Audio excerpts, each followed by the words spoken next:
যদি কেউ নবীকে কটূক্তি করে তার কলিজা ছিঁড়ে যায়, সে রাজপথে নেমে যায়।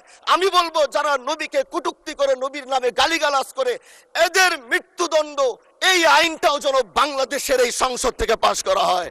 রাস্তার ভিতরে সেই স্বপ্ন থামিয়ে দেওয়া হয়েছে, এই বিচার যদি না হয় তাহলে আমাদের মতো হামজালাদের নিরাপত্তাও রাস্তায় কেউ দিতে পারবে না। মাননীয় স্পিকার, একদিক থেকে গোটা দেশ বলছে এই দেশ মাদক মুক্ত করতে হবে, আরেক দিক থেকে যখন তাদেরকে আমরা কোর্টে চালান করছি, 3 দিন থেকে 4 দিনের মাথায় জামিন নিয়ে এলাকায় এসে আবার মাদক ব্যবসা করছে। মাননীয় স্পিকার, আপনার খারাপ লাগবে, যুবকগুলো গ্রামের তারা ধ্বংস হয়ে যাচ্ছে। আমাদের চোখের সামনে যখন একজন যুবক ধ্বংস হয়ে যায়, এটা অন্যরা মেনে নিতে পারলেও আমাদের পক্ষে মানা বড় কষ্ট হয়ে যায়।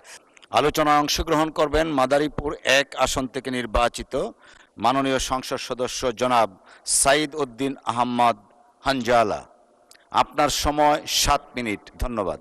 আসসালামু আলাইকুম ওয়া রাহমাতুল্লাহি ওয়া বারাকাতুহু। মাননীয় স্পিকার, আপনাকে ধন্যবাদ। আজ জাতীয় সংসদে আপনি আমাকে কথা বলার সুযোগ করে দিয়েছেন। প্রথমে আমি আমার অঞ্চলের মাদারীপুর 1 শিবচরের প্রত্যেকটি মানুষকে আমি আন্তরিকভাবে স্মরণ করছি, যারা আমাকে এই জাতীয় সংসদে পাঠাবার জন্যে তারা সংগ্রাম করেছে, আন্দোলন করেছে। ইনসাফ প্রতিষ্ঠার সেই আওয়াজগুলোকে জাতির সামনে তুলে ধরে তারা আমাকে এই জাতীয় সংসদে পাঠিয়েছে। এই জন্য আমি তাদেরও কৃতজ্ঞতা জানাচ্ছি। আল্লাহ পাকের কাছে শুকরিয়া আদায় করছি। জীবনে অনেক জায়গায় কথা বলেছিলাম, কারণ আমরা যেখানে দাঁড়িয়েছি, বিশেষ করে আমি আবারও স্মরণ করতে চাই, বাংলাদেশ খেলাফত মজলিস থেকে আমরা 2 জন নির্বাচিত হয়েছি, তার মধ্যে আমি একজন। এজন্য এই দলের প্রতিষ্ঠাতা শাইখুল হাদিস আল্লামা আজিজুল হক রহমতুল্লাহ আলাইকে আমি এই জাতীয় সংসদ থেকে স্মরণ করছি। এবং এই দলের যিনি এখন বর্তমানে প্রধান, আমাদের দলীয় প্রধান আল্লামা মামুনুল হক দামাত বারাকাতুহুমকে কৃতজ্ঞতা জানাচ্ছি। তিনি আমার উপর আস্থা এবং ভরসা রেখে আমাকে নমিনেশন দিয়েছিলেন। মাননীয় স্পিকার, তার সাথে সাথে আমি স্মরণ করতে চাই, আমি যেই আসন থেকে নির্বাচিত হয়েছি, সেই আসন থেকে বাংলার ঐতিহাসিক একজন নক্ষত্রের জন্ম হয়েছিল, যার জন্ম না হলে 1947 সাল হতো কিনা, তাদের আন্দোলন না থাকলে জানি না। কারণ তিনারা নিজের জীবনকে বাজি রেখে ব্রিটিশ বিরোধী আন্দোলন করেছেন।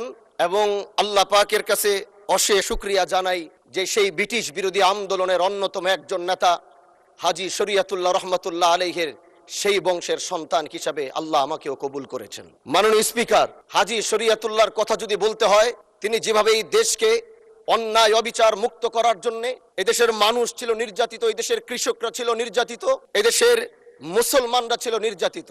একদিকে ব্রিটিশ মুসলমানদের উপর অত্যাচার করছিল, আরেক দিক থেকে হিন্দু জমিদাররা তারা মুসলমানদের উপরে একচেটিয়া অন্যায় অবিচার স্ট্রিম রুলার চালিয়ে যাচ্ছিল। তখনই এই বাংলার বুকে হাজী